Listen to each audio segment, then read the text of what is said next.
ओम गण गणपते नमः. यजमान या आसनावर बसा. वहिनी तुम्ही पण बसा. कलशातलं पाणी डोळ्याला लावा. गायत्री मंत्राचा जप करा.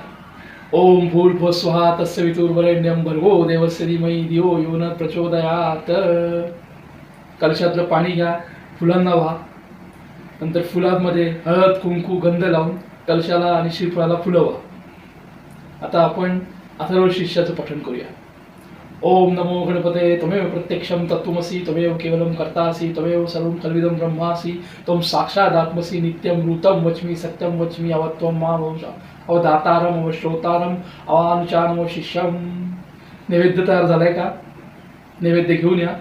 देवासमोर नैवेद्य दाखवा. तुळशीपत्र ठेवा. एक चौकोन काढा, त्याच्यावर ताट ठेवा. ओम नमस्ते सत्वमले पार्वती पुत्र गणपती गजानन महाराज की जय. आता घरातील सर्व मान्यवर मोठ्या लोकांच्या पाया पडून द्या. देवाच्या पाया पडा आणि आचमन करा. तीनदा पाणी प्यायचं. चौथ्यांदी तांबणात सोडून द्यायचं. ओम केशवाय नमः, ओम माधवाय नमः, ओम गोविंदाय नमः, ओम विष्णवे नमः, विष्णवे नमः, विष्णवे नमः. श्री गणेशाय नमः.